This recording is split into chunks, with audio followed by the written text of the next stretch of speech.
MakingStarWars.net.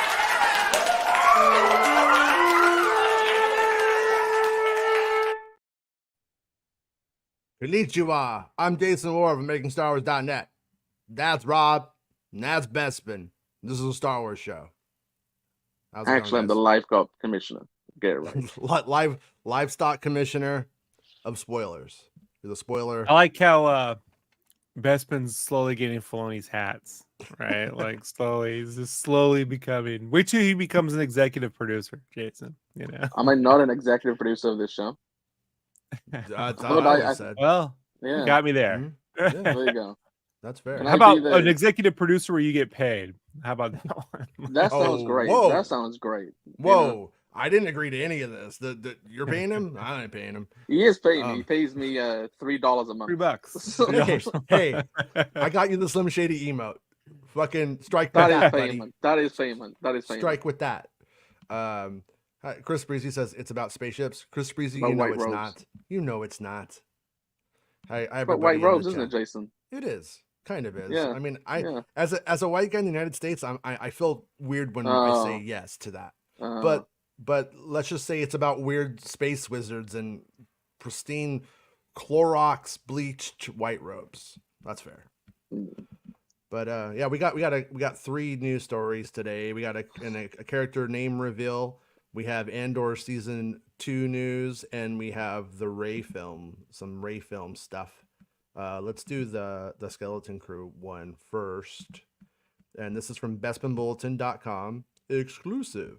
Character name revealed from Star Wars Skeleton Crew. And right here we can see all of the little children right here. And the little guy behind Jude Law Forrest here from the Monster Squad is Neel, Forrest. right? As we're going to learn. Neel. He's just not. Yeah, it looks like it's just he's not. He's CGI. This year, fans were expecting to see a new live-action Star Wars series in the form of Skeleton Crew, a series set during the same period as the show, including The Mandalorian, Ahsoka, and the Book of Boba Fett. That often, the often dubbed Mandoverse, and was created by Spider-Man Homecoming team John Watts and Christopher Ford. Gotta say, they really should. I don't know. Use some of those marketing bucks to come up with a better name than us calling it the Mandoverse, since it's their fucking job. Just going to throw that out there. All right. Unfortunately, Skeleton Crew was delayed out of this year, as I exclusively reported a few months ago, and likely due to the delay, we fans have received little new information about the series outside of the officially realized synopsis. However, today I am here to share a small tidbit of the series, and then you can support Bespin on Patreon and Coffee. As I previously mentioned, in September, I shared an exclusive that Skeleton Crew had unfortunately suffered a delay into 2024, and that fans could be left waiting up to November 2024 to see the series on screen. I shared various additional exclusive details in regards to the release window of the series, including The Acolyte, Andor Season 2, and The Mandalorian Season 4. One thing I knew before that time, but decided to not share, as it was not the focus of the article and the name of the prominent character in Skeleton Crew. I've been waiting for the right time to share this detail, hoping to get more information before writing about it. That's not been the case, as my hand has been slightly forced to release it now. Oh, don't act like you're some fucking little kitten pushed into a corner.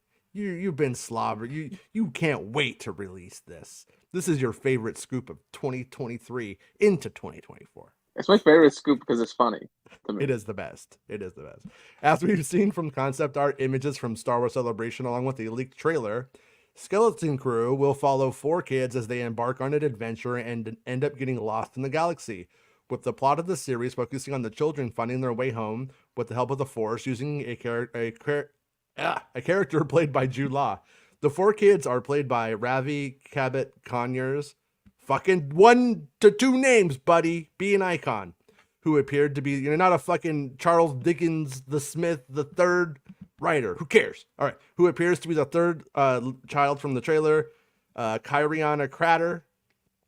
Ryan Kiera Armstrong. Another fucking, all these names. They think they're little authors. And Robert Timothy Smith. Fucking, you're Robert Smith, dude. Sorry, I'm Jason William Ward. Okay? Come on. Fucking Hollywood. I like Jason William Ward. Like, Yeah. I mean, when you know, Jason William Ward. I say my name because I'm fancy. I was in Encanto. When you finally get a Lambo from your super chat, you're gonna be Jason William Ward. I'm gonna be Jason Lambo Ward at that point. You're gonna get a Lambo in Fortnite soon, though. So hey, there we go. Close enough. Good enough for me. I would be less embarrassed driving a Lambo in Fortnite. And the character we're focused on today is played by Smith. That's Robert. Wait, dude, his name is Robert Smith from the fucking Cure. Come on, man. You ruined your name. You had a better name. Boys don't cry, motherfucker. Anyways, as shown at Star Wars Celebration in April, Robert Timothy Smith, not Robert Smith of the Cure, will be playing in Ortolan, better known as a Max Rebo, the same Max Rebo species. In the trailer shown, Smith's character had the least amount of screen time of the children, despite being the most interesting visually. I and other fans have often referred to this character as the Max Rebo kid, but today is the day we start referring to the character by their name. His name is Neel, just like fucking Neil Armstrong, Neil Diamond. But it's spelled Neel if you're listening just to make a Star Warsy. Yeah. That's how you copyright, you know, a name like Tim, with two M's. Bob. Bob is like BAWB in Star Wars, you know, because you could copyright it. I copyrighted that, just so you know. I am not 100. Is that on purpose? Because I like 100. That was not. Cool. I have no idea how I did that, but I did it. So it reminds me of Thunder Buddies. As you can tell, I didn't do much editing to this. I just it got posted when I was editing the site, and then it did. So I'm not 100%. I like that though. We need to start using it. Copyright that before Disney. 100% on the spelling, but I believe the name is spelled Neel. Yeah, it is spelled that way. You are 100% on that. You know that's fucking correct. 100. Don't play humble, you son of a bitch. That's how I found it. Said three named son of a bitch. I'm just gonna name reveal you right now. How you like that? No, I'm kidding. His name is your name is like Oscar Olivia Newton-John Jones. That's his real name. I thought you were gonna go with Oscar Pistorius, to be honest with you. What if the little Rebo kid? He's a kid, Neil! But he has his name is Neel. He has a full-grown man's voice like Neil Diamond. Like he sounds like Neil Diamond, right? So how we going? Woman. We come to the skeleton crew. You know. You'll be a pirate. I do wonder if he's named Neil just because of Neil Scanlan. That was my first thought when I heard it way earlier in the year. So I know it's funny because there is that, but also over under. Well, I think it would be kind of a big slap in the face to be like, hey, Neil Scanlan, you are one of the best puppeteers of a generation. The work that you do, the costumes, and you know, if puppeteer is the right word, but you make these monsters and they're beautiful. So we're naming a CGI character after you. Okay. All right. Who wins in a fight? Neil Scanlan or Phil Tippett? Well, Phil Tippett's got the fucking lineage, man. I mean, plus Phil Tippett's metal. Right, yeah. They made They made a whole poker face episode out of Phil. Humble brag. I've had beers with Neil Scanlan. Nice dude. No. Jason William Ward's had beers with Neil Scanlan. Yes, I have. Super nice dude.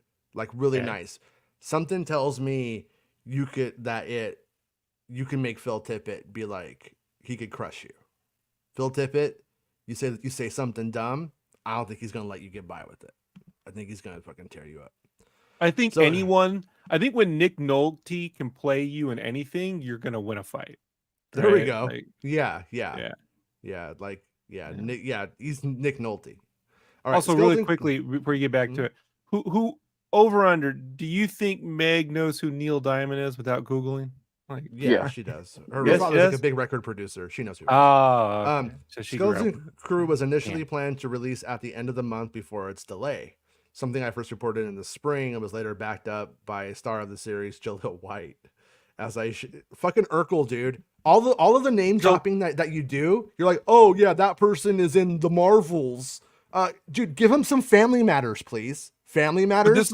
Are you above it? Are you above Family Matters? Because if you are, you have to tell us now. I mean, I've never seen it, and I'm just going to assume most of my readers are under 40.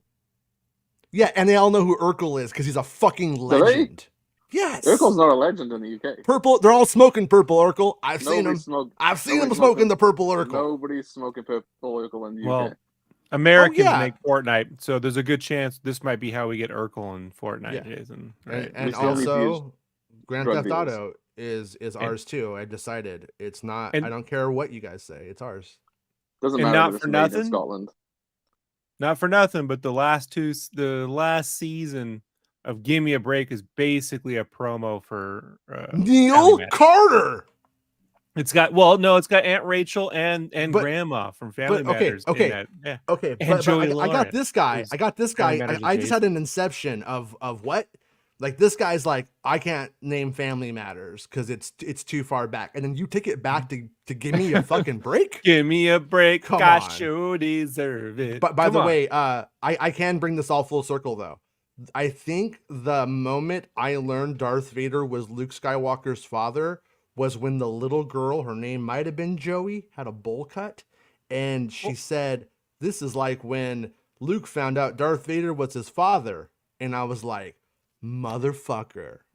Well, I the like reason why spoilers. The reason That was why my it's first on my spoiler. brain, it's not just a rando thing, was I have a friend who we were talking about Stranger Things, and he can't stand that Will. You love Stranger Will and- Things too much. Yeah, I you do, love I do. Stranger You love Stranger It's the best. It's the best new thing of the last, since Avatar. It's dope. So, Oh, did you see, um, Rob, by the way, that the third one is no longer called the Seed Bearer? oh, they changed it. Yeah. Well, I don't believe any titles for Avatar until the movie comes out. Fake So, man. Fake man. What's it called? So You I had I this friend who was didn't saying have that one he at the didn't. Oh, Hold on, okay. he didn't think Will would have had that bowl cut as a grown kid in high school in '86. To which I had to show him, not only did Joey Lawrence have it as a kid in 1986, but here's all the pictures of grown men who had that bowl cut in 1986. Like, it actually was a look. It wasn't a popular look, but it was a look, No. The problem is that people think that time ends by the like styles. Real people are 2-3 years behind all the time. Yeah, way behind. Also, I didn't notice, but Give Me a Break might be a bigger influence on Stranger Things than I thought, because not only does Joey Lawrence look just like Will Byers, but the nerdy sister in that show looks just like Dustin's girlfriend, the one from Utah. They gave her that same look. She got the same look, dude. So. Okay. You saying Joey Lawrence? Yeah, Is that Joey a dude Lawrence from Melissa and Joey? Is that like that show? Yeah, he started on Give Me a Break. With a- He was like the with a new. Oh fake yeah. hairline? So the little girl's name wasn't Joey. That's why I'm bringing up the name Joey then. Anyways, Yeah, all I know about that guy is a sprayed on hairline. That's all I know. he goes, whoa. All right. Last Well, week. he was known for his hair like Chris Breezy, and now he's bald. So I'm just warning you, Chris. Keep talking shit. God hates It's the us nicest all. guy. He doesn't talk shit, but you know what I mean. God, sometimes you're just the cruelest. All right. Who's the nice guy? Last- Chris Breezy? He just pesters you. That's all he does. Well, he gave me money. So he doesn't Hey. give you money, but he gives me money. Wait, are you the hot mic? Are you the actual hot mic? He's the No, I executive actually had to producer of draw Hot Mike. something. I'd actually do fucking work, like this. Hot mic Was it a had Power this- Ranger? Yes, it was a Power Ranger. Giving $100 to the hot mic and them not answering your questions is like giving $100 to a stripper and thinking that you're going on a date with her. No. I It's love you, giving Sweetie. $100. I love you. It's giving $100 to buy the stripper a Red Bull because they don't sell alcoholic drinks, and then she goes off with some other guy. And you don't get the lap dance. Her boyfriend picks her up and walks her out of the parking lot so she's safe. Um, Yeah. Her boyfriend Jill picks her up. All right. Yeah. All right, last week, Making Star Wars corroborated my report with their own, sharing the editor discussed the crew would release during the 2024 festive holiday season. Yes. And thank you for honoring my pronouns in this sentence. I can't Rob, because it was on the Yeah. show. Oh, okay. Well, Rob's just an it, so whatever. I am. As mentioned earlier in the article, Lucasfilm did premiere the trailer for Skeleton Crew at Star Wars Celebration. Something I've Well, heard. you got to do it like you Cajun got to Man. do it like Adam Sandler. Come on. Cajun Man, Celebration. Yeah, Cajun celebration. Something I've shared a description of previously. God, by the way, we're just getting too sidetracked because of you, Rob. But fucking Opera Man. I loved Opera Man as a kid, and I watch it as an adult, and it's not funny. but I loved Opera Man as a child. Look, All right. it's You big seen news, but Opera let's Man? be honest. Yeah, Opera Man. You don't know Yeah, what Adam Opera Man Sandler's is? character on I SNL. just- He would just I like just sing I the just news. thought this was like a riff on like Oppenheimer as a Superman or something. No, Opera Man. No, but it Oppenman. should be. It should be. It's Oppenheimer. Fucking That's what people. that's what Rob's next comic's gonna be. Oppenman. Oppenheimer. I hate when people No, say it's that shit. Oppendoomer. If he's gonna play Doom, it's Oppendoomer. Well, what's a Godzilla is Barbenheimer now. Did you see? I'm gonna call a Barbenheimer? Heimer when you lay around like naked after sex and it's weird. It's called being a Heimer. All right, Lucasfilm are yet to Broke my officially release Heimer. the trailer to the public. However, you can read a description of what was shown below. You don't The need trailer to read this. You don't need to. Yeah, we could skip this, right? This is I've done this like this is the SEO same many shit, times. text basically. Right. It's not So, SEO shit. It's just like I have one thing. This is what I told Jason ages and ages ago when I had Neel. He was like, do the article on it. I'm like, I can't justify it. Like, and then I was like, okay, I got to do it now. And like, this is what happens. You know, like I have to include the trailer description from months ago, like, and talk about the show being delayed. You know. Yeah. So. Yeah, it sounded like to me that there was a bit of time on Skeleton Crew when they just didn't know what they were going to do with it.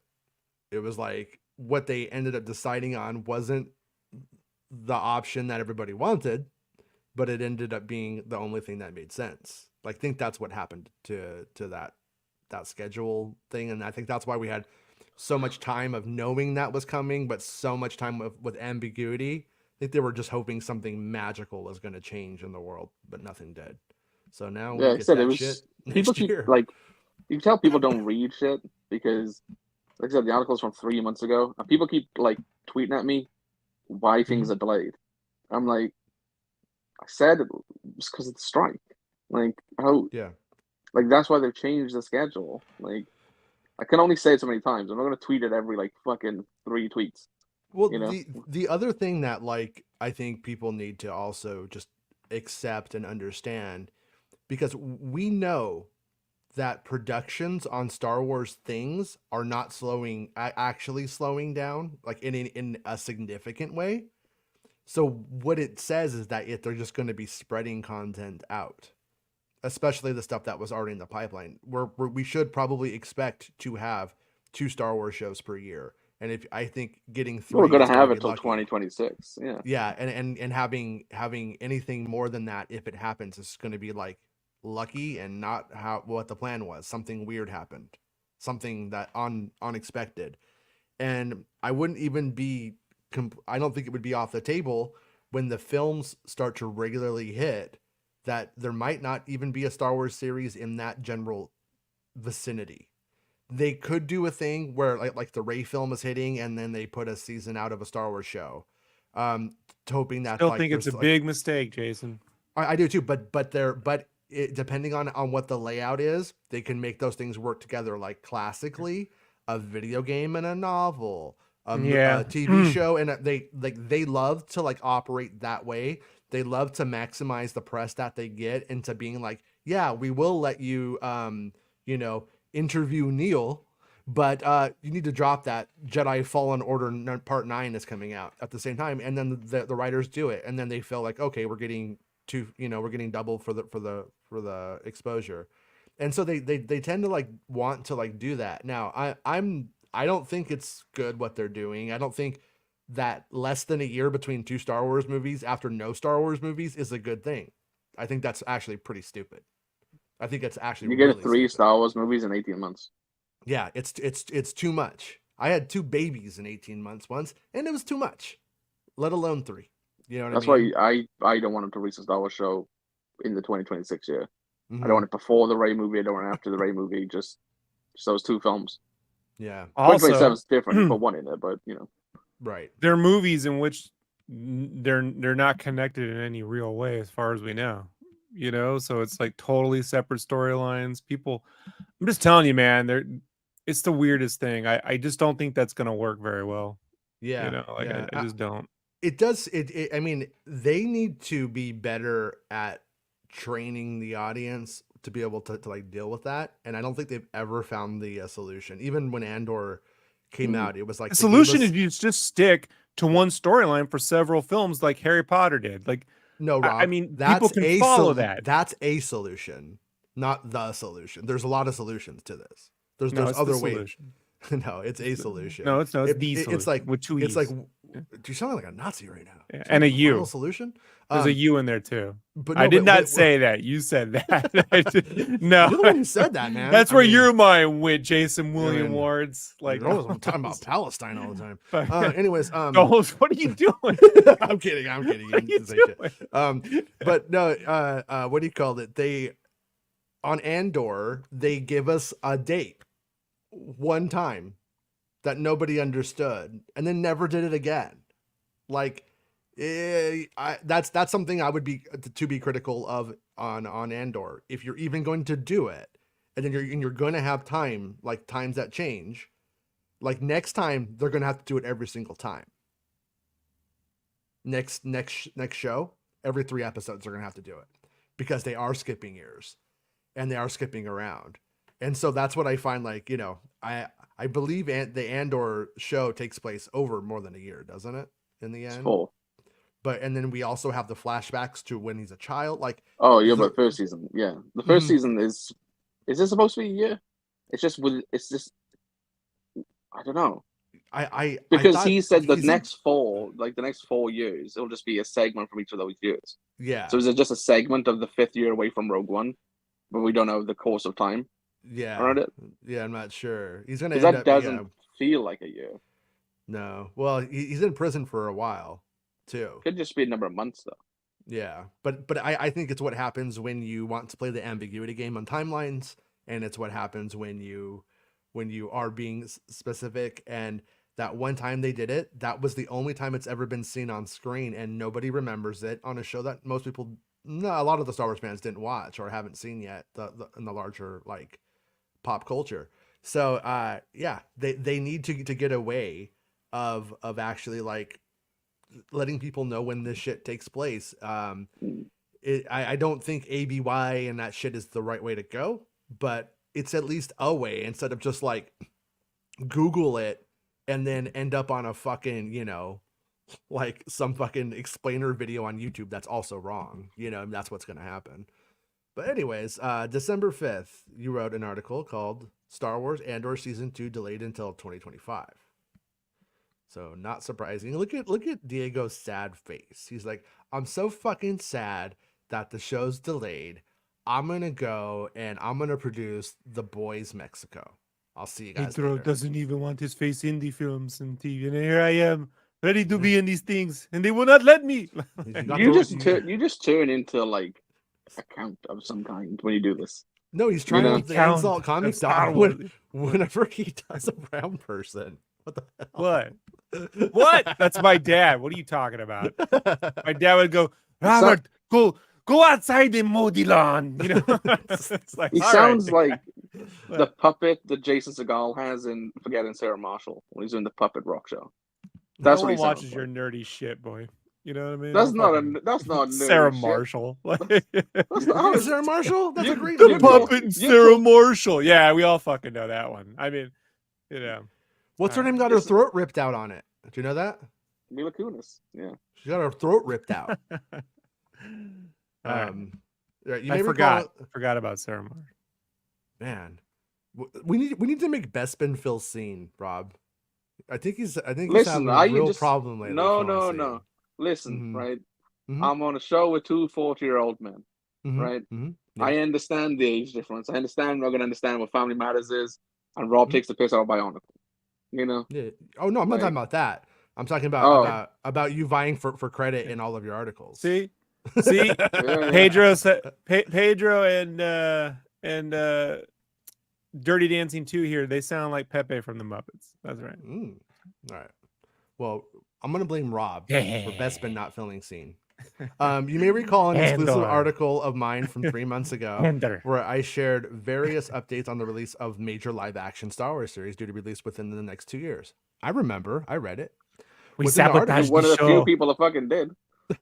We sabotaged the show. We filmed all the wrong stuff. Yeah. Yeah. I like. I- Remember that story, Jason, when you said they intentionally shot all the wrong shit, so now they gotta go fix it. Remember Yeah. that one? That's great. I It's think it's sabotage. weird that people are so lazy that they won't read an article, but they have like the energy to write a response telling you you're an idiot. That's What if that's the weirdest one, because like I find writing way harder than just reading, personally. what if when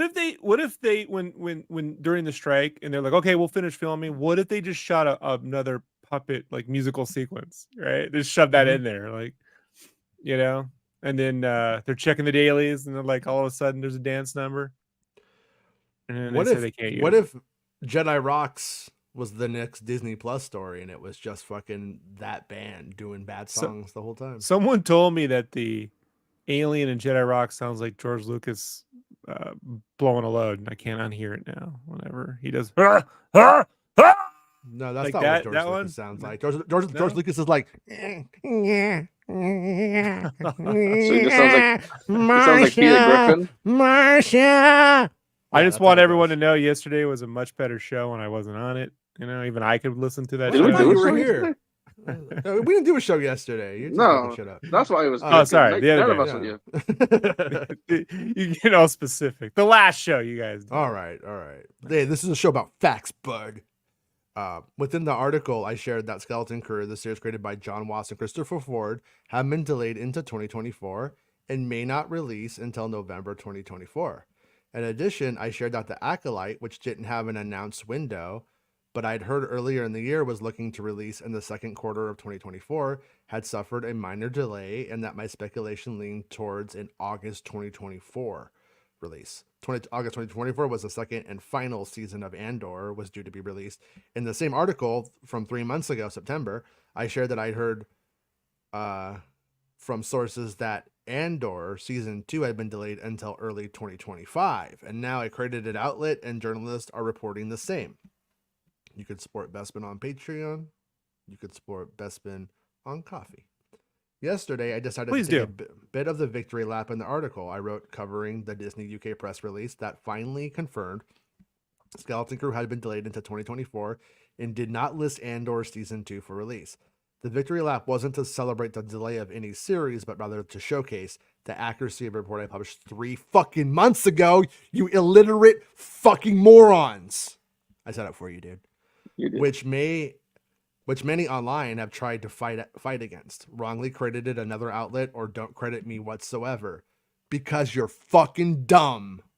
You know what I mean? I am. But that's Yeah. not you, you fucking dummy. The other dummies who fucking steal from you, those fucking dummies. All right. Since the exclusive report of mine from September, another reliable outlet, Making Star Wars, corroborated my information pertaining to Skeleton Crew. I was like this. I was like, yes, Bespin, I am here today to corroborate your report. It is corroborated. And then he goes and he pulls a lever, and then the story goes into this like other section. And then is it here corroborated or corroborated? Don't ask me, man. What am I, a fucking Come on, thesaurus? academic. Come on. I'm not a fucking college academic. guy. I'm a fucking. You brag all the I'm time. a man. I'm a man of the academics. Listen, I'm here to declare myself as a public intellectual today. When Jason William Ward grades the theses, he puts corroborates, not corroborates. All right, MSW, when I help, it's corroborating. Get it? MSW corroborated. Yeah, there we go. That's, you know what? That's what I help. You know what? That's legal. That's legal. MSW shared last week that they heard from multiple sources that Skeleton was looking to release in the festive period of 2024. Yeah. So, and just to like give like a window, basically, like I said, like the holiday season. From what I understand, there are dates and not a date chosen. So right now, unless it was somebody like Jermaine or Bespin who came out and said, "Oh, it's it's November 15th or December 1st," I probably wouldn't believe it, Anyways, but what do I know? Between later November and Christmas, basically, yeah. I would say when you get down to Thanksgiving to like Christmas, right? Like it's like basically like very, very late October to Christmas. And like I said, it's 8 episodes. I'm going to just assume that they want it going probably on to Christmas. I think it Yeah, would be in their best interest for it to overlap with Christmas, because if it is a hit, if it is good, people will Mhm. talk about it. And so having it finish right after Christmas would probably be like good for them, I would think. But yeah. I who knows? also Do you think that people are going to wonder if it's 3 years BBY or 14 years BBY? Yeah. People are really Yeah. big on the BBY. They want to know. but I have to go. like I I have to said, go move my car for my brother. I'm blocking him Oh, in. So talk amongst yourselves. I'll be right back. all right. well, All right, I'll just Bespin, yeah speak. go. Oh, I just said that when I did it like months ago, it's just late November is on you, so it makes sense. And if because Disney Plus usually have a Black Friday deal around that time anyway, so might encourage more people to sign up and give it a watch, which would be smart. But then again, did Disney do anything smart? I don't know. I don't Not know, these man. days. Like, I don't know if people are signing up. I don't know. We're in a different place right now, like with global greedflation going on. That it's just, we've talked about this briefly about Mhm. whether these streaming platforms should even exist, because uh, they've made such they've stopped making. As an artist, I believe intention has a lot to do with what you produce. And I do think there's something to when you start talking about everything you create as Mhm. content and not, I'm writing a novel, I'm writing a content, the great American content. Mhm. I'm, I'm making a big trilogy of content. It doesn't have the same thing as I make it a set of movies, right? Mhm. And so I just feel like there is something to when you start treating everything you do as just a little dollop of ice cream you're going to get every day. You don't really appreciate the day you do go to the ice cream parlor, if that makes any sense. Mhm. Like, so enjoy the content. Like, it's just crazy how I the terminology of YouTube is now overtaken everything, right? I'm yeah, we need dropping to a new retain. album. No, I'm dropping new content. Yeah, we need to retain subscribers. We need new subscribers, like that sort of thing. And I thought the whole point, back when they were selling us on all this streaming service stuff, their whole point was, hey, you just sign up and it doesn't matter. You don't have to worry about your favorite show being canceled because it wasn't watched enough. If it's great, it's going to be on there. We're going to keep Hmm. making the best stuff. And then it immediately turned into, we need the most views and the views are everything. Like, fuck the views, like the Super Bowl halftime show gets a ton of views. Who wants to watch that every week? Imagine if they just made the show Well, Super Bowl halftime if show, right? well, if it's Season 6. You're gonna get it. Like, if All right. it's the Shakira and Jennifer Lopez halftime show, I will watch that every week.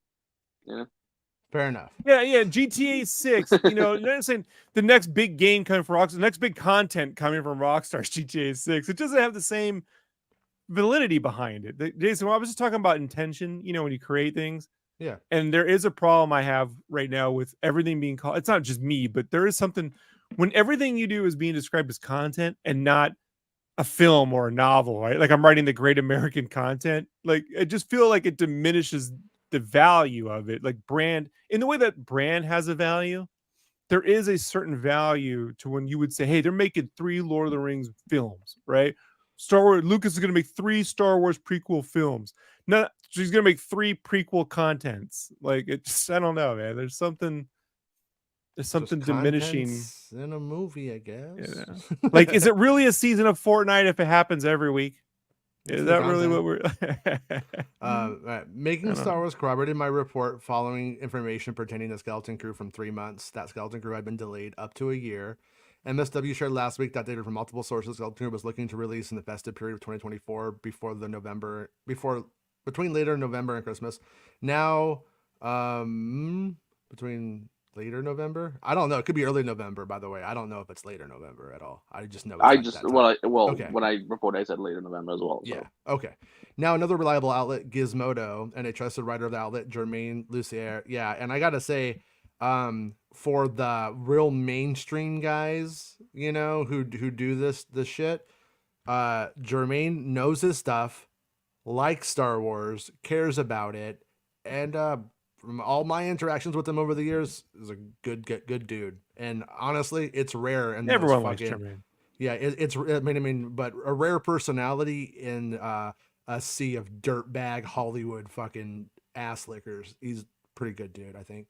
All right, have Yeah, I've never heard a corroborated. bad word about him. No, he's a good guy. Have corroborated what I have reported 3 months ago in regards to Andor's second season, that it's been delayed into 2025. Jermaine took to X, formerly Twitter. That sounds like fucking Prince. To update his followers on an article that detailed the Disney UK press release. Jermaine when sharing the article added, quick update on the story. Andor almost certainly moved to 2025, while Skeleton Crew and Acolyte likely to be the only two live action Star Wars shows.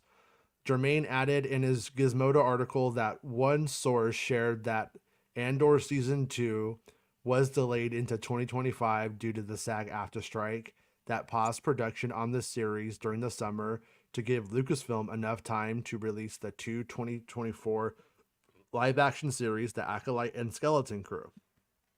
And as I reported back in September, I heard that The Acolyte will slip into the summer of 2024, with my personal speculation being it takes Andor's planned August window, and Skeleton Crew will release later in November.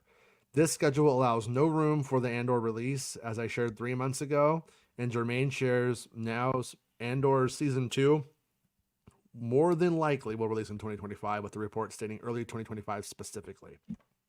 So, yeah, and I mean, the only thing that it like, I mean, I know, like, I think that's August is speculation on your part, correct? Yeah, it's moved from. Yeah, It was yeah, supposed to be May, but it's moved into the right. summer. Yeah, Yeah. and the only and I know, like, the trend of them wanting to hit that August thing. That's been a thing the whole time. I think that is a good guess. And the only thing that I think that goes against it is August is the eighth month of the year, and then we have in the Mhm. eighth month of the year we have 12 episodes of that show hitting. I'm sorry, not 8 episodes of that show hitting, which is like 2 months, and then in no time at all. So it's like the Star Wars shows would feel slammed back to back, like But they are going to super. be slammed. Yeah, What's that? they are going to be slammed. That's the thing. Like, Right, Jermaine even says in his thing that there's no room. Like, right, that's why right, they need to focus the time. right. And that's and no, and that's the only thing why I think when you get down to it, like a June would be better, because then it would feel like more like it was half of a year between the two shows. But if they follow the previous trends, 100% what it would be. You know what I mean? And then you got For Agatha in August. September as well. Like, and that's the Hmm. only live action Marvel show hitting now next year. Yeah, yeah. And once again, if it does go that way, I don't think that's a great idea.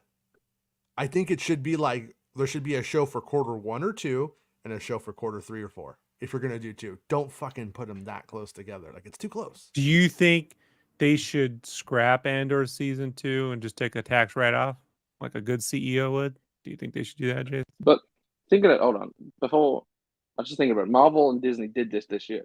They Mm-hmm. went Secret Invasion came out in June, and it was a shit show, but it came out in June, and Yeah. then Loki followed it, like pretty close. Like Right. Loki started in October, that's 4 months, or whatever, right? Mm-hmm. Before Secret Invasion, they didn't have a show since Right. Ms. Marvel, right?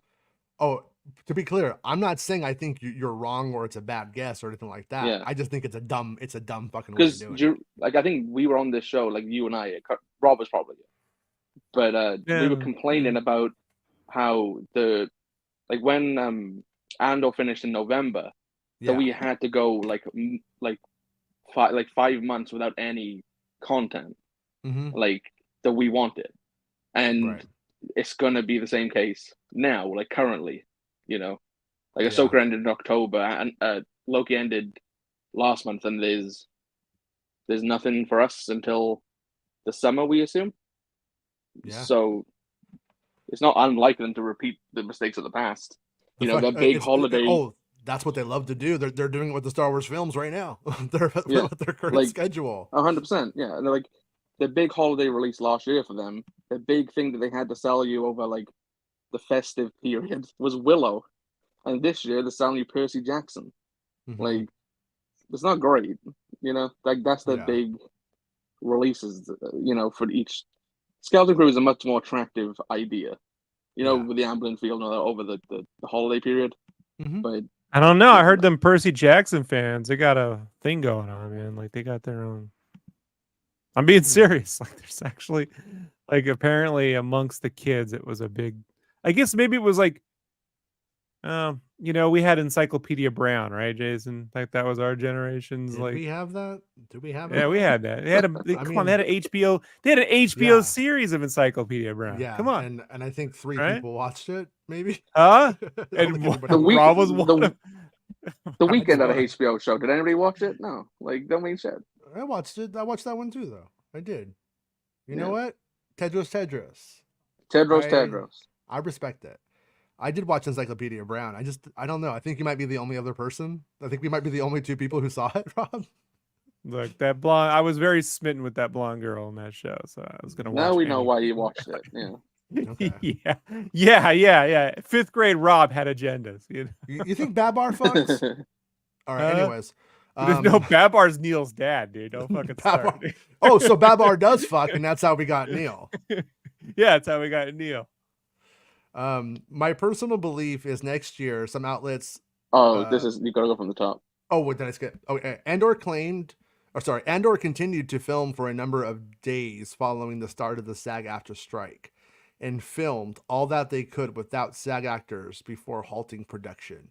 Andor reportedly had just a few weeks left of filming before the production was paused, and there's been no update as to when the production will pick up once again. My personal belief is next year. Some outlets claimed Andor Season 2 had restarted filming at Pinewood Studios. London recently, after snowtroopers were spotted on the lot. However, this was not for Andor Season 2, but rather for Pinewood's Future Festival, which took place on November 24th to 25th when the snowtroopers were spotted. And I was, how do I say this? I was talking to someone that knows things, but didn't know a thing about Andor 2. Mm-hmm. And their take on it, this is analysis of someone who's on the inside there, but doesn't know this specific thing, thought that they probably would not start Andor's reshoots until the weather was more in line with the initial shoot.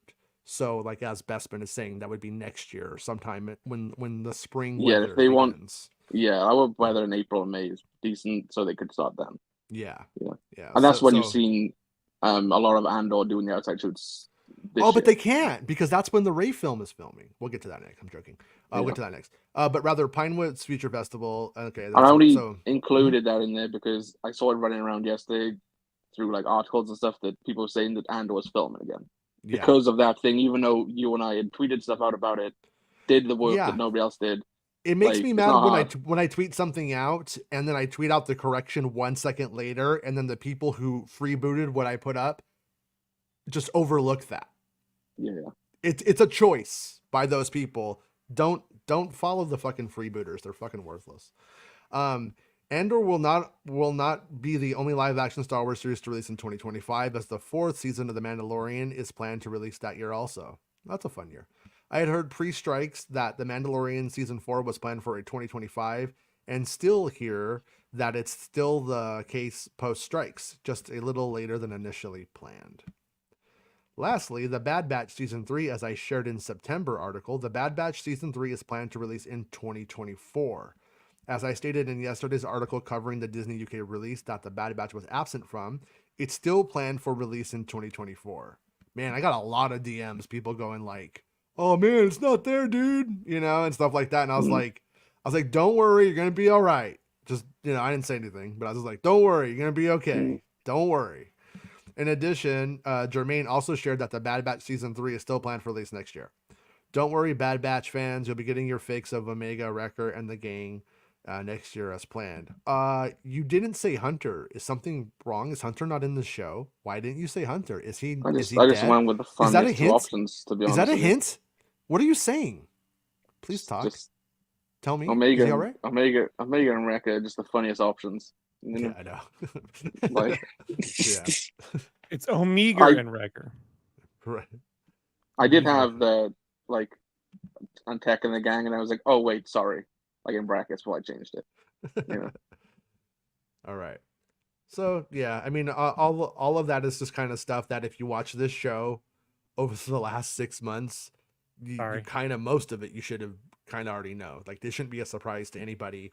It is weird to me that it like I'll get screenshots of like people from Reddit that are like, "What the fuck, dude? Skeleton Crew is in January," and it's just like you saw one fucking thing that said that one thing ever in your whole life that said it was coming out in January.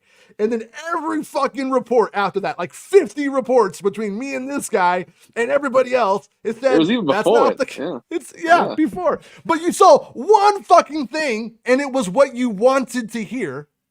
So then you decided that was the thing. I despise that. It is like you have to be able to hear things you don't want to hear. It sucks. It's the worst. No, I don't. But they fucking don't. And then they will go and shit talk us on top of it. Like it's yeah, but just, we should talk back. So I think we do it better. Oh, you know? man. So, yeah, man. yeah, it just blows my fucking mind how people think reality is a choice. And I'm convinced. I've convinced myself it's because of this idea, this like Coke or Pepsi. I vote with my dollars mentality. You think that that means you can pick reality. And no, it doesn't. It just means that you're a fucking idiot who's like whittled his world down to being a choice between this or that, leaving everything else off the table and not actually assessing anything at all about the actual reality in which you live. I can't fucking take it anymore. I'm They staying off the actively internet. like, yeah. Well, I don't really use Reddit anymore. But like, Azure tells me that they actively push not to help us, and Oh, support yeah. us financially and all this sort of stuff. Yeah. So, but if we go, everything goes with us. Oh, I As can we've tell always you, said. I got 1 foot out the door right now. Fuck this shit. Daisy Ridley led Untitled Star Wars movie. Fucking please just give us a title, Star Wars I know people. it's so annoying every time I write about this. It's either this Daisy Ridley Untitled movie, or it's Yeah, the Shamina Bay Chennai movie, or it's the new Jedi Order movie. It is shit to write all about of it. Yeah, I mean, you for is fucking up on everything, and with your metrics that you are literally throwing away a year's worth of free promotion. And at the end of the fucking thing, when Stephen Knight does turn in his draft, which I guess Star Wars Newsnet says he turned it in, and then says he didn't turn it in. So I fucking who knows what the fuck they're talking about now? I have no fucking clue. I'm confused. If you take anything that they say seriously, it's just a massive fucking contradiction at this point. But when you take all of this like into consideration, they're gonna come up with the name by a fucking committee anyway. So just get on that. Mm-hmm. Just fucking get down to it and name the fucking thing already. I think Yeah, if they remember just when?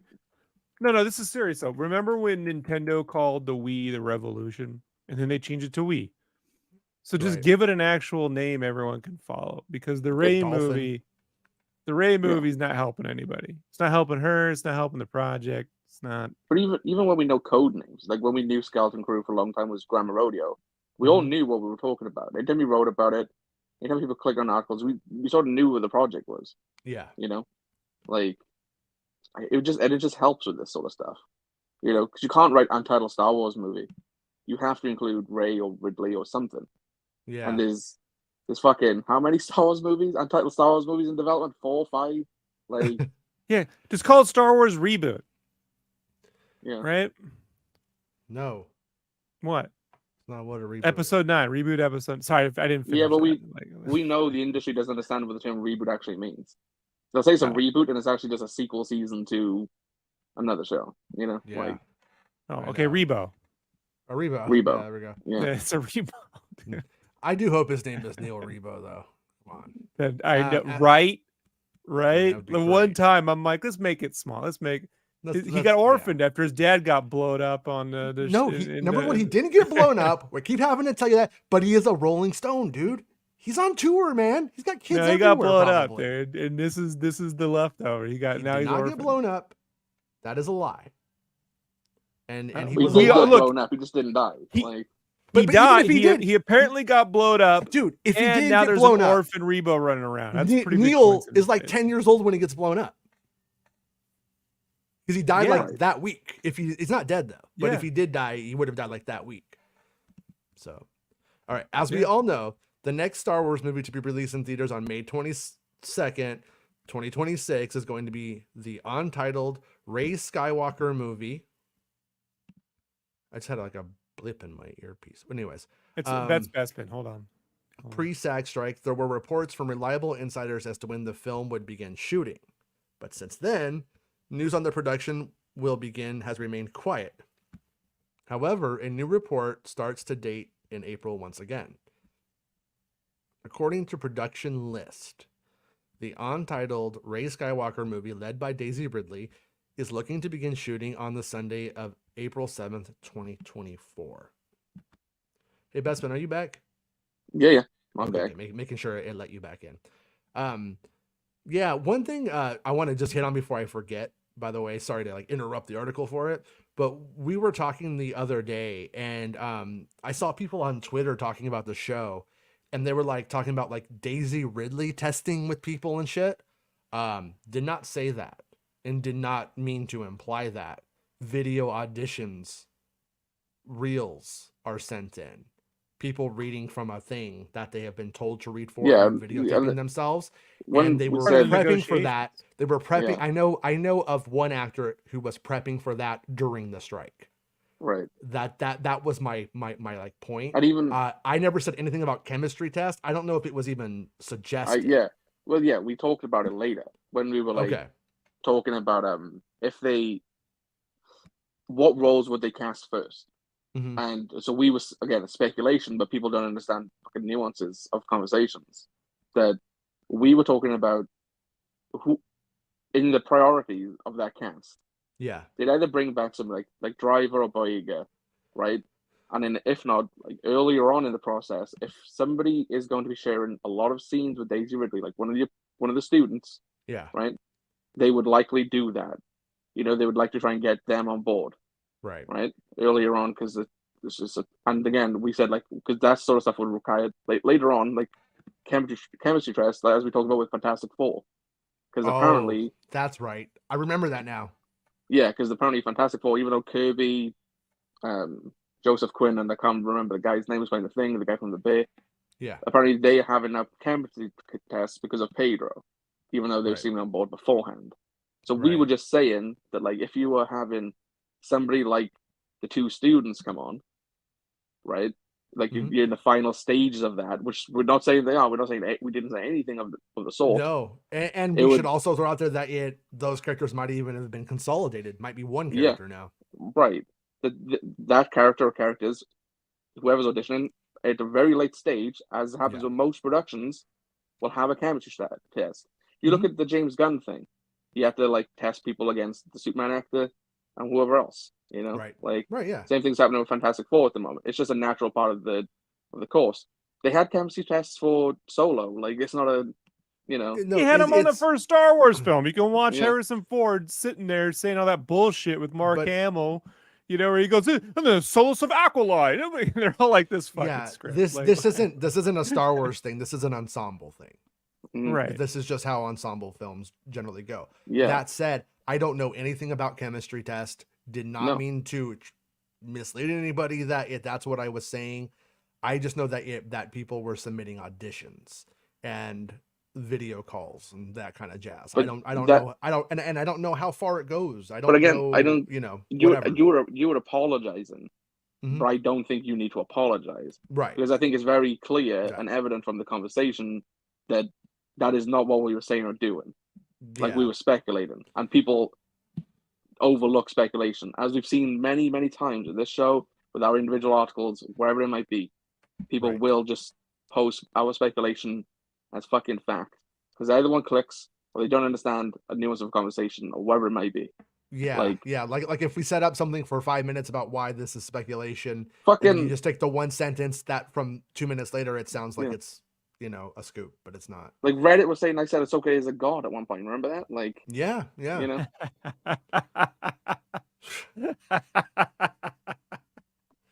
yeah. so that that was Just that in was his this personal show. opinion, he does worship Yeah. Ahsoka, her feet Mhm. specifically. It's really weird, Mhm. but You That's know? that. Listen, when I sent that guy to go and take pictures, I said I only want the feet. Just take the Yeah. feet. Just get the feet. That's why Get the the feet. pictures were just of the feet. Yeah. You and Quentin were like, "Give us the feet. I want the feet. Give me the feet."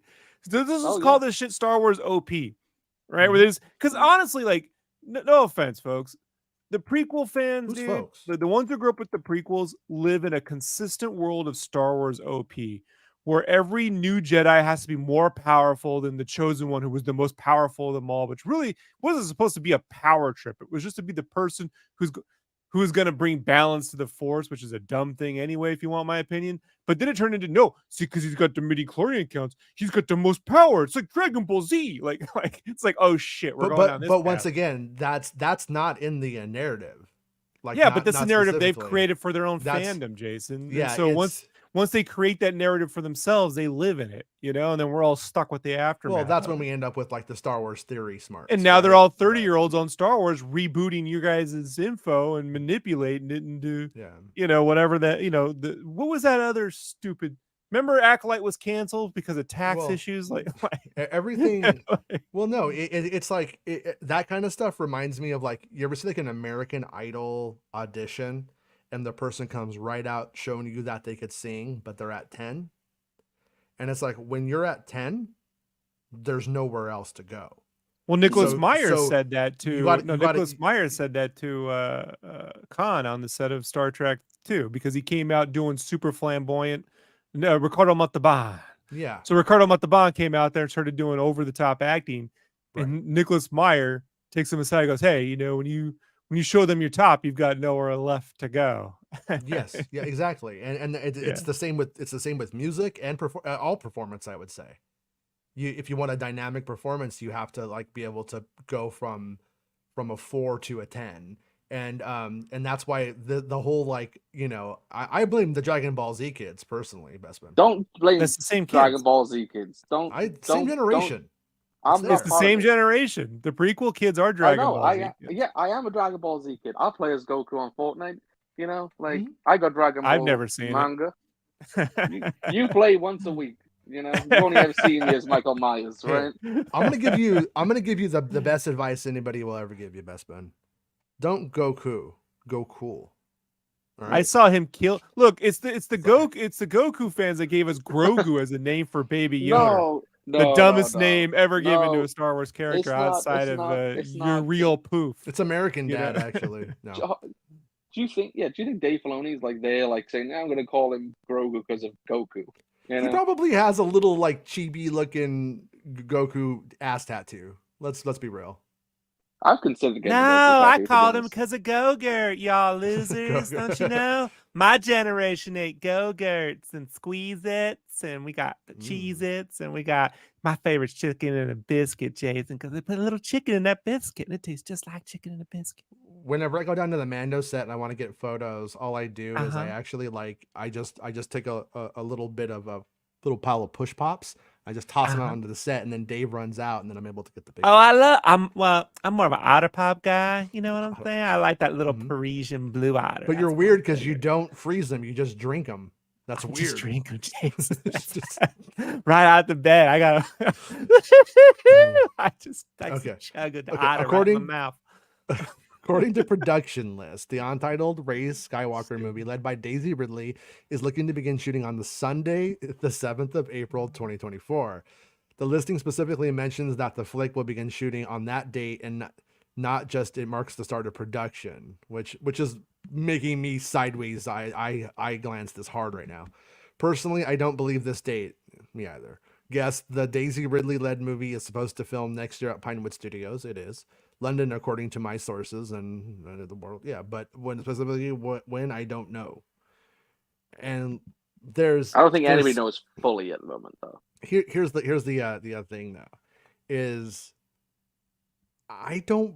Maybe I'm just out of the loop on this one, but I don't think that they've even successfully tipped off that like, oh, you need to be here in April, or we're gonna need you in April. Like I usually get little things going, hey, it looks like that. Hey, have you heard anything? And are we doing that kind of stuff? Right now, I don't have anything on that. And I think you're going to say this in the article, but that was a plan like early strike or before the strike probably. Before the strikes. Yeah, and like so that's probably what is leading to this right here. And production list is They basically updated that on the 4th of December, though. Like, they are putting that in at that point, like, and it's yeah, obviously incorrect. There's more right. stuff in this article which points to it being incorrect anyway, but yeah. Okay. I'm not overly familiar with production lists, but I've come across it multiple times over the past year or so when I've been looking to keep up with projects I have an interest in that aren't Star Wars related. I found the listing to be a hit and miss. On top of that, it's very unusual that a Star Wars production would begin actually shooting on Sunday, and the listing currently has Damon Lindelof, The Leftovers, and Justin Britt Gibson, Into the Badlands, listed as the writers of the movie. Most likely, I would say those guys are still listed on the initial production code name company, and that's probably somewhat why they are pulling that. Maybe just a guess if they're not just reading out the internet entirely. Lindelof and Britt Gibson worked on the title for close to 2 years before being removed from the project in March of this year and replaced by Stephen Knight. And not to give this more credence, because the Britt Gibson, I don't think would play into this necessarily. I could be wrong, but I still think that there is a chance that Lindelof comes in ends up being an executive producer on this. I kind of wouldn't be surprised if he's at least credited on it. And so it could But I still think go Britt that Gibson way. would as well, though, because Gibson Would did he? do multiple drafts with Lindelof. Yeah. But I don't. Yeah, but is Britt Gibson a producer or is he a writer? Because he has Hollywood clout up the ass. No. And Yeah, he does, but it's just yeah, like if they could like contributed X amount to the story, right? They're gonna get producers yeah, credit. Like right. if they don't want to credit, if they so much in the script that they require like story credits, fair enough. But I think they'll just subsidize them with producer credits, the two of Mm-hmm. them, Yeah. because that was the writing duo for it. Oh, I am 100% convinced that these two will be credited as writers I am in too. the film. Yeah, but the WGA will give them Yeah. them writers credits either way. Well, even just the And premise of it, right? So you're going from like Rey is a Jedi Master and she has students and she's trying to forge a Jedi Order. That's right. their premise that they Mhm. were writing for 2 years. Yeah. Like, there's going to be similarities throughout.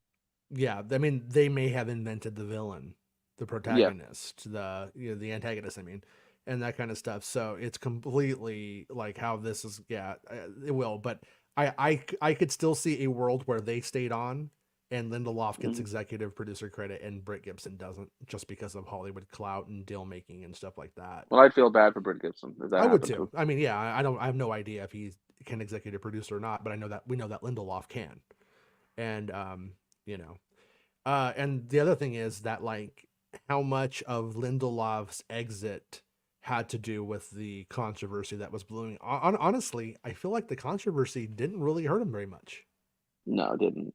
It seemed like it kind of fell on deaf ears, and it didn't really like connect in a big way. So Oh, so we'll yeah Britt Gibson has produced in the past. yeah okay He produced cool. Into the Badlands and a TV show called Counterpart. Okay. Yeah, I'm in no way, no disrespect to that person. I'm in no way an expert on theirs. I haven't seen either of those shows either. One Um, of them is like produced by Del Toro, I believe. okay. Counterpart, I think. Yeah. Well, if he's Might working be with an interesting. Lindelof and Del Toro, he's got to be. He's gotta Benicio be del interesting. Toro? Guillermo. Oh, Job of the Hutt's Guillermo del Toro, as far as I'm concerned. DJ, the Dark for- Jedi.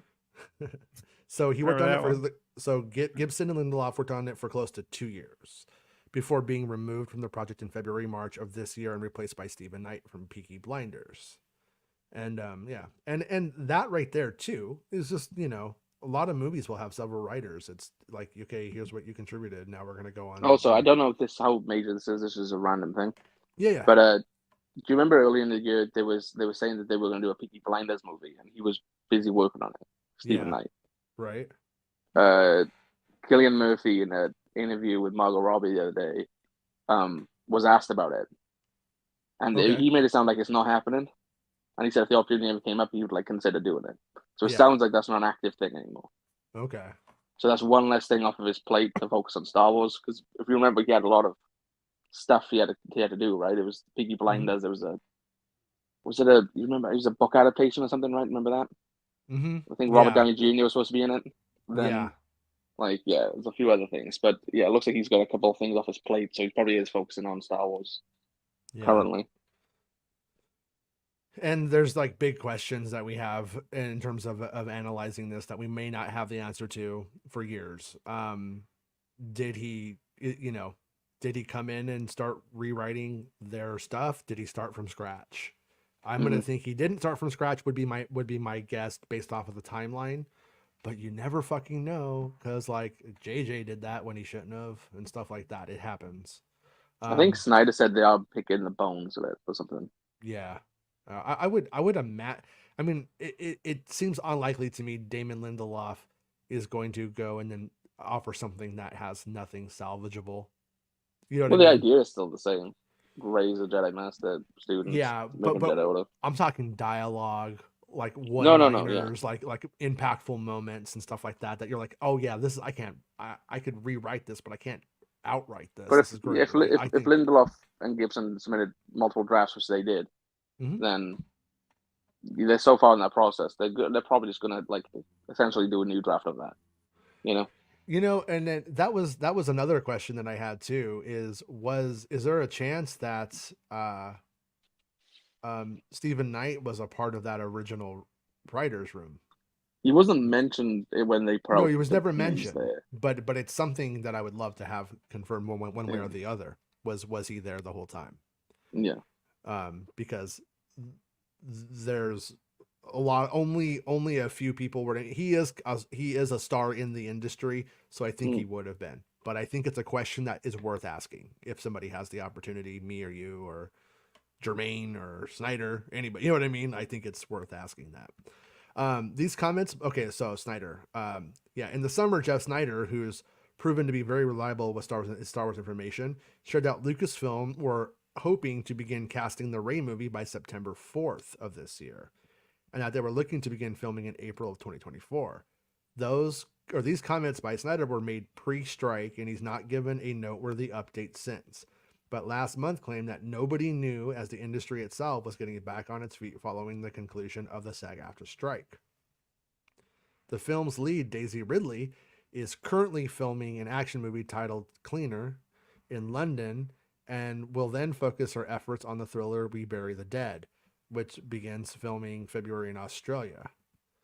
And doesn't she have another movie called Sometimes I Think About Dying? that comes out in January. Yeah, she's going a little goth, going through a little dark ray phase, huh? Mm-hmm. Kidding. There is no word on what Ridley's next production is after Dead. Ridley is attached to star in and executive produce 2 TV series, The Better Liar and The Christie Affair, with those 2 projects likely being priorities for Ridley as well as Star Wars, though neither series at the time of writing have a start date that I can find. Daisy Ridley did share recently that she believes her untitled Rey Skywalker film will be the next Star Wars movie to be released, which is May 22nd, 2026. Daisy Ridley can next be seen in Sometimes I Think About Dying, there it is, which is set to release in January and currently boasts 78% on Rotten Tomatoes, her highest rated live action project since 2017 Star Wars The Last Jedi.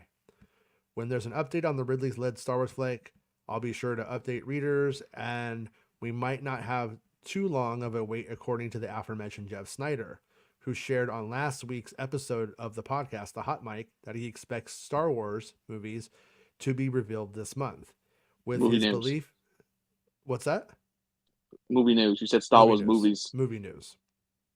With his belief seemingly being on the Ridley-led effort, with the insider and journalist leading towards a casting update. You can read Snyder's quote here. That's your other article. And then you can follow Bespin on the Bod podcast if you want to listen to his show, and his coffee and his Patreon links are there. So I want to bring this up. Ray Water says, Jeff Snyder said a main reason for Lindelof's departure was because his draft wasn't good. Said his source was inclined to say that, however, which, I gotta be honest, that whole discussion they were having at the time reeked to me of like his source being closer to the director, than to the writing, the quality of the writing. His source, to build on that, is I think he's even said is the source is at Disney. Yeah, but I believe it sounded territorial to me. I don't know how to describe this. Like, No, but like- that's where I'm corroborating what you're saying is that Disney likes Sharmino Obaid-Chinoy, loves her. right. So, And So I they'd still be- look. I still don't know a thing about her. I just, it's just so weird. watch her How do I say documentaries on this? YouTube. They're right there. It's Or better watch watch Ms. than Marvel. Marvel. Don't watch Too busy Ms. playing Marvel. Fortnite on my 2 hours off a week, Chase. What do you want me to do? Like, That's fair. You didn't even That's play fair. Fortnite this weekend, bro. Oh no, you did. I know. I played it. It kicked me off, and I had another hour Yeah. wait to. Right when we were playing, it froze and crashed Fortnite. And when I went to go log back in, it had another hour and a half wait to queue, and I'm like, I'm not doing this. So Yeah. yeah. But yeah, when people say stuff like that, like, oh, his draft wasn't good or whatever, it's such a subjective thing. I mean, we can, all of us and everybody in the chat could all sit down and read the script together, and half of us are going to say it's the best script they've ever written, and the other half are going to say it's dog shit. When it comes to Star Wars, it's such a hot button thing for everybody. It's fucking weird. I mean, if you read Duel of the Also- Fates and said it was great, then I think you are wrong, and I would say it was bad. And also, but a lot of you love these it. scripts, the scripts aren't just like books that you read that have a story and you go, oh, let's go film this. They're also like final drafts or anything close to a final draft is also production driven too. So there's actually a lot of like monetary things that are figured into that script, you know, like it's that's why they say production ready scripts. And so when there's a term for that and there's a reason for it, because if you just write a script and then you're like, that'll be my movie, that's not it at Yeah. all. You know, they got everything. So it's very difficult. If you read the script for Aliens, right, or any Cameron's movies, they're very hard to read. They're very technical driven scripts. And then you go read the script for Django Unchained, it's a freaking joy to read. It's just pure fun. Yeah.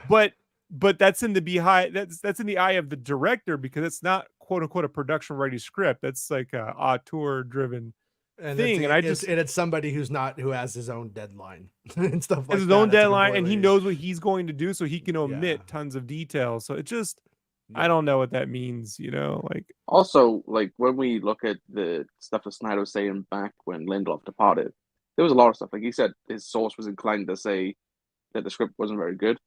We seem to understand that that's a Disney source, so of course they'd back the current direction of the project. Right. And then he's also saying that she came on, like Shami came on without consulting him at one point. Remember that? Like that it was a Kathy hire. which I like- was highly critical of that point as Yeah. it was, because is Lindelof the executive producer of the film or not? Because if he's not and he's just a writer, you don't get consulted. You don't get No. you don't get But it was consulted about who is your director of your script. That's not a thing. That's not how the Right. industry works, unless he was an executive. he was a producer, which is what I've been But saying since day one. Like this sounds like he was trying to be more of like a showrunner producer type, putting together a script, and then he would be running the whole thing. And then that just clashed with whoever was with Kathy. I mean, at the end of the day, you know, like that they decided to say, I mean, look, she even went on record yesterday, it was last week, about we believe in the auteur director, we believe in director driven stuff. So this would have been like a producer driven, writer driven, and then she's like, no, we're going with the director. I don't know, man. Fans, you know, they're of two minds on this. One way, they watch a Marvel movie or Star Wars movie and they're like, we want a director thing, we want the director's unique voice. And then when Sam Raimi gives you a multiverse movie that you're like, I don't like the Sam Raimi-ness of this. It feels 90s. It's all goof. Like, well, that's what you get when you get an auteur director. You get their voice. So I don't. It's also Yeah, what I don't happens know. when people who shouldn't have a take on something feel the need to share it, and then it becomes like it's somehow valid when it's not. I Yeah, think that's- I Yeah, hate do you that. remember- It's just that's so stupid. they were also saying that Snyder was also saying at the time that Lindelof seemingly didn't get along so well with Obaid-Chinoy, and that she had the backing of Kennedy and Lucasfilm, right? Mhm. And that they were just Well- looking for an excuse to eventually remove him. That was like This kind of verbiage pits fans against people they Mhm. don't even know, right? So I would refrain from going down that path if I were to look at that phrase, I would say, hey, one person had a direction they wanted to go, and another person had a direction they wanted to go. And the studio at some point has to say who's making the call, which is the right move to make, right? You can't, a director has to, ultimately, a director's job is to make decisions. So if you're not empowering the director to make decisions, who's making the decisions? And we just, there's never been real consistency on this. I think JJ got to make all the decisions pretty much on The Force Awakens. Ryan seemed to get what he wanted. And Tross, basically. And Tross. But then on Solo, that was really a production driven. That was Kasdan and them were making more decisions, really, at the end of the day. Mm-hmm. So, I know Kasdan's Eventually, gonna DM me yes. now. They didn't make the decisions, Rob, you fucking idiot, and I'm like, all right, Yeah. I know for a fact they wanted to put Metallica in Solo, but they couldn't get it. So I want to hit on Ray Waters' 2 comments. He says, from the same episode, Snyder said Kathy was high on Shermeen Obaid-Chinoy while Lindelof was surprised by her hiring and expected to have a say in picking a director. And then goes on to write, which I completely agree with this. When I hear the draft wasn't good, I think it's just a harsher way of saying it wasn't what they wanted. And, yeah, well, that's what Snyder said, though, isn't it? Like, they just use it as an excuse, like, to move on from him. And like, if Snyder's reporting is 100% accurate, and he was always close to that Lindelof thing, so yeah, he was always close to it. Yeah. I still think I don't really care what anybody says from anything. I think Daisy was on board with that the whole time. I do. Like there was just too much stuff around that, and that's where I find it weird. But that's where what I find weird is I think there's like a twist to this, and I think that it because in the Lindelof draft, according to Snyder, which I believe this is true. I believe he's not making this up or anything, just to be clear, because I know how people go. That she's old, and I have to think that it there was they were using really for the flashbacks, and it was going to go back and forth or something between like the current time and then what happened before and how we got here or something. And there must have I speculate that maybe there was something where old Ray was something that Lindelof really wanted. He's like, trust me, it's gonna be worth it. Trust me, this is how we crack this. And then when they read the script, they're like, no, actually, just the young Ray stuff is what we actually want. You know what I mean? But he went so long though with that Ray old idea. Mm-hmm. They let him develop it for a long time. Yeah, before changing their mind. Mm-hmm. Yeah, again. Sure.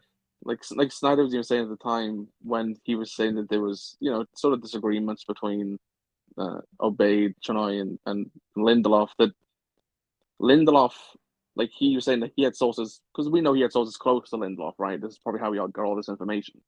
He was saying there's sources closer to Lindelof are saying that he doesn't understand how anybody can really have a fallen out with him.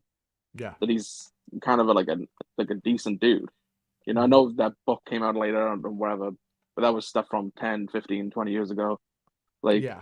I mean, maybe he didn't know how to manage an office, and when you get down to it, there's a lot of bad stuff in that thing, but no matter it wasn't what, he was raping anybody or anything like that either, just to be clear. No matter what, it seemed that Lucasfilm just wanted to move on from Gibson and Lindelof and move forward with a new director and instill their vision and obey Chinoy's vision into what they wanted. Like Lindelof even said, right, later on, he was like, it's better to something about not being in the kitchen, right? It's better to look from afar or something. The upside to that take though is that you avoid the Solo problem where you get a director on board or directors, and then they're like, okay, this is what we're gonna do with it. But then the writer's like, no, it's my script. You can't make the movie more fun with Solo. It's gotta be serious. Gotta be World War I with 20,000 League Under the Sea monsters. It's gotta be real dark. From what I understand, how it usually will go. I had dinner with an executive one time. We were talking about writing and stuff like that, and I think it pertains to Dave Filoni. No, it wasn't Dave Filoni. Wasn't a Star Wars person. But when we were talking, it was Dave stuff. What would have probably happened here is Disney, Lucasfilm decides we want to change X, Y, and Z, okay, in that script. And it's a lot harder to get somebody to be convinced that their idea and their angle is worth it or was the right thing. They're not going to go with it. They want to change X, Y, and Z. And so it just becomes easier to hire a new writer and to say, here's what we got. Here's what we want you to change X, Y, and Z. And then to do that, then to have those people go through their unwinding of their thought process and all that stuff, it just takes too much time. My opinion, somebody like Kathleen Kennedy, whether it's the right call or not, knows this, knows how these turnarounds go, knows what to expect, knows the people that she's working with and how that's going to play out. So that's probably honestly why they were just pushed out, because it was just going to be easier to hire Stephen Knight and tell Stephen Knight to change X, Y, and Z rather than going through the whole conversation over and over and then having them turn in the next draft. That's not kind of what they wanted. That was only halfway there and then forcing it in the end. It ends up being quicker. But it does sound like he at least said the right thing. Remember what Lindelof said? He says, I hope I get to come back. Remember that? He said he hopes he gets to do a Star Wars thing still. Yeah, they said if you'd go back and do a Star Wars movie again, he said, yeah, you'd be back in the line. Instantly. Yeah. So that's important, you know. Well, yeah, he said like he loves it, doesn't he? He loves Star Wars. He's a big fan of it. And again, he was a dream to work on it. It's just it didn't give them what they wanted in the end. Yeah. You know, they wanted to go a different way. I was super excited about him coming on because he was obviously just doing one film, but his long form storytelling is great. And like they said, if it was success, that standalone film, that they continue. And that's why he had the writer's room to build the world and wherever else. Right. That idea excites me. But it excites me a lot more than Stephen Knight. Yeah. Like a lot more. And maybe It- Knight will be fine, but It would excite me more if I knew. I don't know, man. I just wish these storylines were like continuing. It's when we have 4 films and they're all a different storyline. I can't get past this, Jason. I just can't. It's a fundamental mistake in my opinion. You can't. I think we've already shown with Star Wars, you can't Marvelize Marvel at this point. Like you can't. Marvel's found the limits of like, hey, everything's a different character, and eventually does all somehow make sense. It's hit its limits. Star Wars, it's just not. It would be really bad if after Star Wars the next movie was called Yoda or something. You know, the next movie's called Lando, and then the next movie's called Jabba Hutt's palace. Like, I don't know. Well, no, you know? that's the thing about this Rey movie that both allows you to become excited for it and not excited for it at the same time. Is it just being a Rey movie is not a premise. Let's like saying we're gonna make a Batman movie, and then you don't know what Batman's doing. You don't know. You know it's 15 years after the last Batman movie. You don't know who he's up against. You don't know what his fucking problem is. You don't know why it exists, why it needs to exist, why it should, and all of that stuff. And so obviously we're not into a space where they would logically tell us any of that. But what if it's called Star Wars Ray of Hope? just fuck you. See how I do this? I shit talk, and then 6 months later, we're all sitting here going, "Motherfucker, call the fucking." I'd much rather be writing headlines saying "Ray of Hope" than untitled Daisy Ridley-led Star Wars movie. Let's call it Ray of Hope and just force this rumor on the internet, Jay. So this is all just referred to as Ray of Hope. It's Ray movie, Ray of Hope. What's the difference? This is like unrelated and random. Did you know there's a fucking Wu-Tang Clan Xbox game coming out? Nah. Hold on, I'm pre-ordering right now. Give me a second. I'll be back. Yeah, Fuck yes, dude. Yeah. Does it come with the dinosaur level? Because that's my favorite music video of all time. It beat out Thriller. Like the dinosaur Wu-Tang music video is just so good. So yeah. good. Yeah. Rick Jones says Oscar Isaac has Moon Knight 2 season 2 announced. I wonder how he feels about Poe now. Have they announced that? I don't think they have. I don't think I've heard that it has. They haven't announced that. No, that's all those rumors going around. You know, the DPK and the My Time to Shine and all of them are just putting out this endless confirmations that My Time to Shine is the new we've got this covered at this point. So until I see any of that shit actually come true, I just there's no announcement. It hasn't happened once to be on or anything. Like, but that said, my take is always they got Harrison Ford to come back a lot of times. Harrison fucking Ford. You think Oscars they can't seem get... remote, but anyway. Yeah. Yeah, I mean, no, but it's like we think like Oscar's going to be like, no, I'm sorry, what am I doing? You know what I Missed mean? He's gonna do opportunity, it. man, with that show is if they had done a whole episode where he's like a kaiju fighting a kaiju in Egypt. What Like the a fuck Moon are you Knight talking kaiju about? What's a at kaiju? the end. What Big do you giant mean? monster. They Like didn't the really go Godzilla? full on with the kaiju fight at the end of that Moonlight. They could have gone full kaiju. Oh, at Would've the end been of great. I was like, Oh. I thought you were talking about episode 9, dude. No, I was Moon like, what are Knight. you? Talking about Moon Rob. Knight. Rob, Yeah. you're interested in this Wu-Tang game, right? Yes. Right. Do you wanna hear like a brief thing about how the gameplay looks? Yes. Gameplay I like the sent Wu-Tang. gameplay sent to inside a game and under the condition that the footage doesn't go public and the source remains anonymous shows an animation style somewhat similar to Into the Spider-Verse. For example, one front flip with a slam attack contained 7 to 8 frames of animation. As for the overall visuals, the game is bright, colorful, and anime-like in style. I'm telling you, I'm loving everything I'm hearing about this, Jason. I really am. I'm super excited.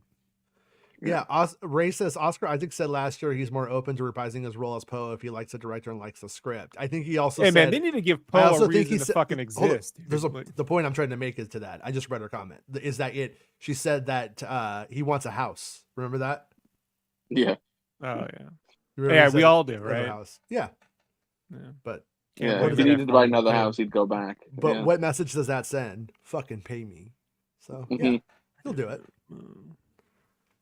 Yeah, you know, he's supposed to be the son of people who fought in the Battle of Yavin, right? Kinda. Was he alive during the Battle of Yavin? Like, was he a kid? No, I don't. No, think because so. like there's an alternate. If he was, there's an alternate He's- opening to that Force Awakens or He's- Last he's Jedi, or Rise of Skywalker, where he's like a little kid and he sees Luke Skywalker go to the battle. And you know what I mean? Like young Luke give him a little speech, and then they fly off to the Death Star, and then blah blah blah. From memory, a few years after Return of the Jedi, He's born 2 years he's- after Yavin. after Battle of Yavin, Yeah. and then they colonize Yavin during the New Republic, right? And that's when his family gets their farm hmm on Yavin, I think. Yeah. And then isn't he like raised by his grandfather for a time? For a while, yeah. Yeah, I think that's how it goes. And Then he goes to the academy thing, and then he's doing all that stuff. Yeah, there's like a Republic pilot until he starts to see Mhm. that the First Order is encroaching on Republic space, and then we kind of have that same kind of story, but Leia's already on it, and then he is recruited to work with Leia at that point. Mhm. And I think he might even just go AWOL, like from the New Republic military at the end. I think he probably would have been a criminal. What do you think about it? I don't know. Yeah, well, He was none of running- that shit he was happened in the running spies movie, with- so it with doesn't Zori, matter. so- Yeah. Hey, you're the one who asked, Rob. You're the one who Hey man, asked. Zori Bliss is back in Fortnite for only 1,500 V-Bucks, right? Greatest character of all time. If you didn't have any other skin, I would buy it and send it to you. So that way, Like it on was my just your body? default. So it was no. He so it was still your wouldn't default use skin. it. He'd rather be the defaults. But you can't. I don't I'd think rather you could be the change. default. I don't think you could. I don't think you could. Can you choose to be a default in Fortnite? You can I don't choose think- not to pick the Zori skin. As long as he doesn't okay. equip it, he's fine. Well, if we didn't tell him You know? that, he wouldn't know. So zip He it. can No, I also wouldn't reject know. the gift. I know how to think. play games, Jason. I know Yeah. how to equip and come on, I play RPGs. I know how to equip and unequip armor and shit. Get the fuck out of here. You know how to unequip armor, Jason. Come on. Yeah, come on. Come on, it's the Dragon Warrior. Fuck out of here. Well, I think we did it, guys. I think we did it. Did we do it? Ray of Probably. Hope, summer 2026. Oh no! All right, hold on. One last thing. Ray of Water says another Ray movie question. How much do you want to bet John Williams wants to be involved with the music? Because that man loves Ray and Daisy really more than anyone else in the world. Look, I'm gonna take the hit here. I'm gonna say it right now. Yeah. say it for us. The biggest problem with the prequels to me is the music. I mean the sequels. Sorry, the sequel films. Sequels, yeah. The sequels. I'm sorry. It's just there isn't one banger. There isn't a motif. You don't know what the First Order sounds like. It's just you at least had the Phantom Menace with the Duel of Fates, and there's some good themes. And I'm not a big fan of Battle of Heroes, but there's some good themes Battle of Heroes is in the good. prequels. Yeah. The Phantom Menace to me is where he sort of peaks. But On the sequel trilogy, you have Ray's theme. That's like a single. it's like a more of a cue than it is it's not But the same as the Princess Leia suite when he just did the full like suite on the original film. It's not like well, that. It's he like, just needs to retire. I yeah, mean, he needs to retire.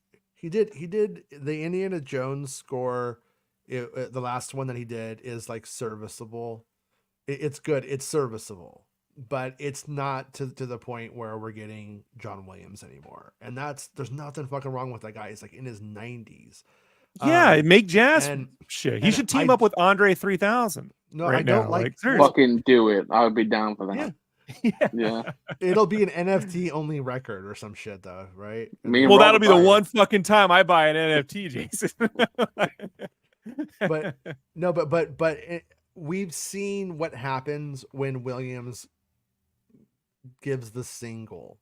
He gave the single to Solo. He gave the single to Kenobi, and they're not singles. And in fact, they No. just fucked up the scores when you get down to it. They just made the scores like really inconsistent. Especially when you hear Natalie Holt's work on Loki season 2, Jason, it'll just Mhm. infuriate you even more. You know, you're just her like, she's work on fucking Kenobi, brilliant. No, her She work got on so fucking Kenobi is kneecapped good. on Kenobi, man. Her work on Kenobi is fantastic. It's just that when it comes to the big moments, they drop in the Williams thing, and it's not consistent. Well, Like, she said in an interview, right? She didn't know till like way too late in the process if she could even use themes from the past. yeah, Like they screwed her on that. Yeah, in my yeah. opinion. Like, Yeah, like no, Rob said, the her methodology music is on Loki broken. is amazing. Yeah. Yeah. So she says, Ray Water says, I can see if they ask him early, Williams will write a new theme or two and then hand off the score to someone else like he did for Solo. Best of both worlds, in my own opinion. So see where I agree with you, but I disagree with you.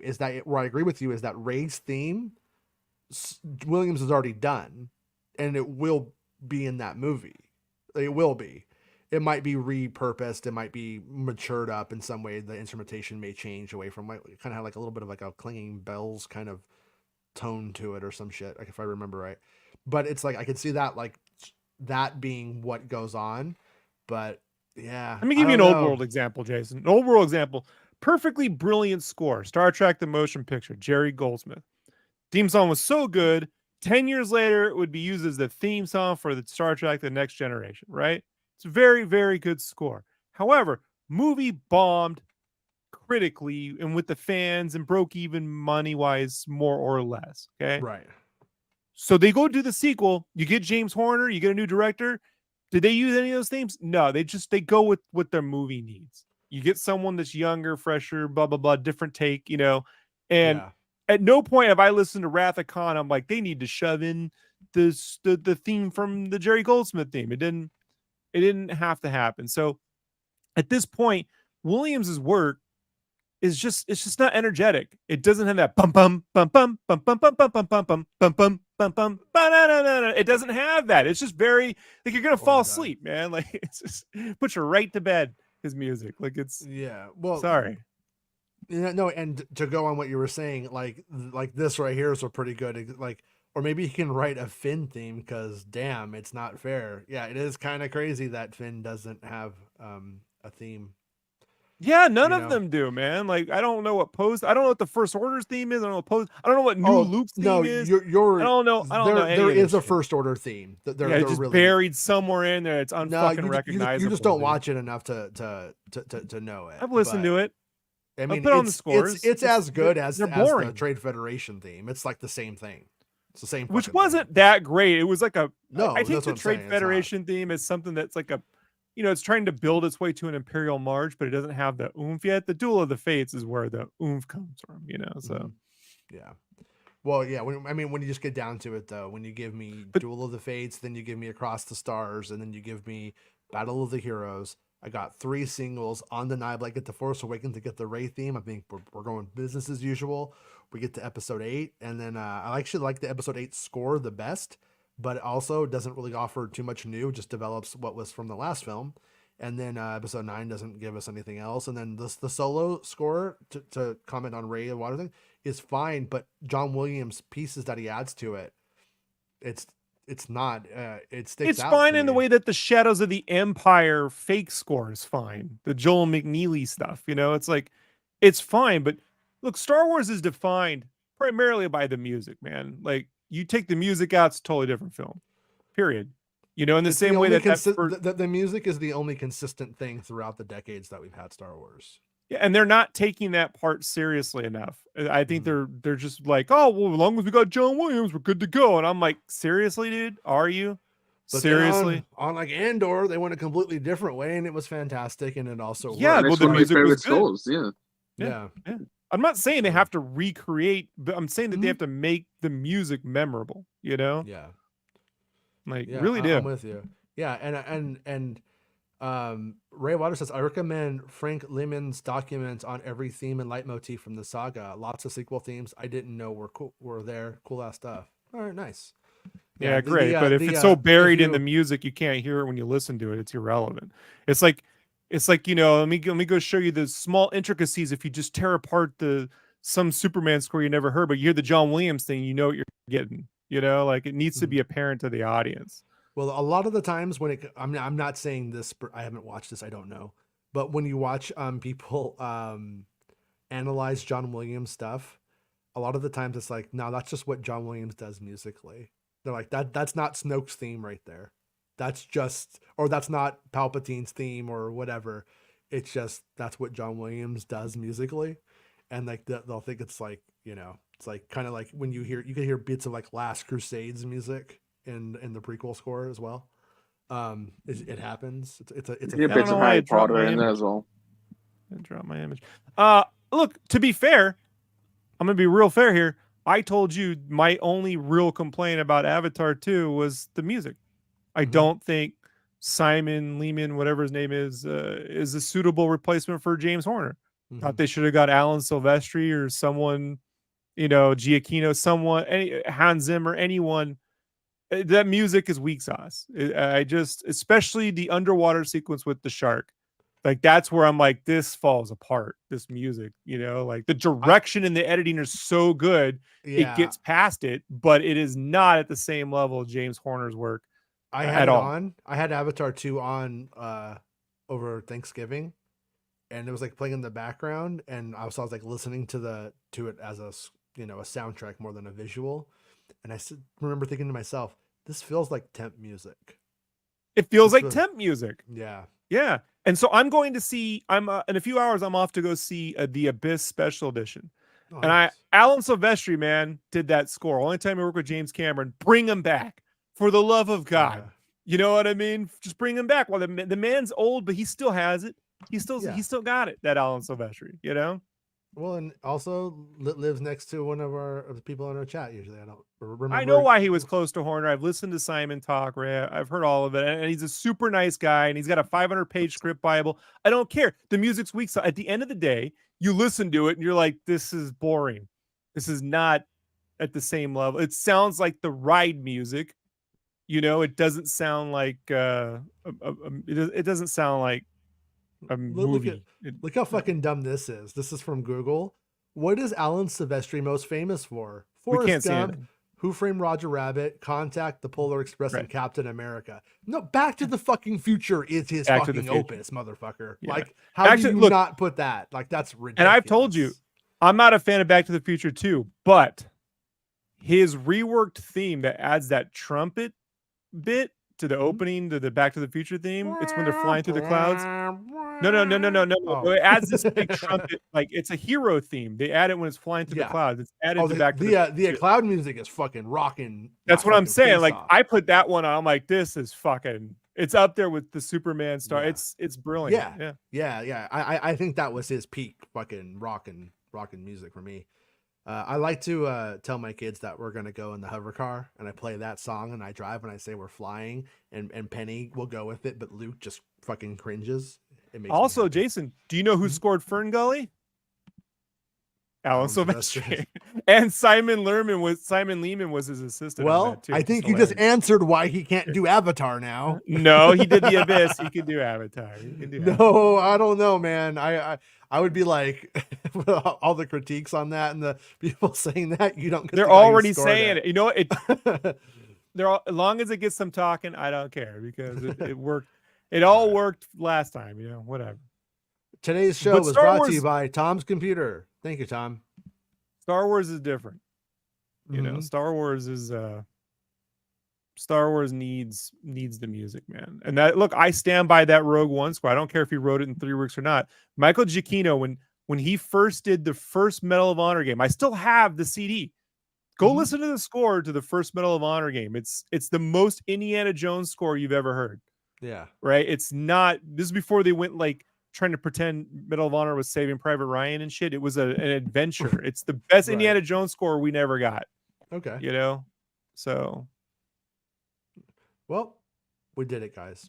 Let's go. Let's get the fuck out of here. Thank you, everybody, for being a channel member, liking the video, being a Patreon supporter. You can support Bestman Bulletin on Coffee and Patreon. And is Shop Sketchcraft open right now? No, it's closed. You missed it. Yep. Sorry, Rob. Yeah. I'm mad for you at them. But you can tip me at tipsketchcraft.com. So you go to tipsketchcraft.com, you can tip me. Yeah. If you want to give me some money. I'm just going to Just probably tip. forward it to Bespin, like 'cause I care.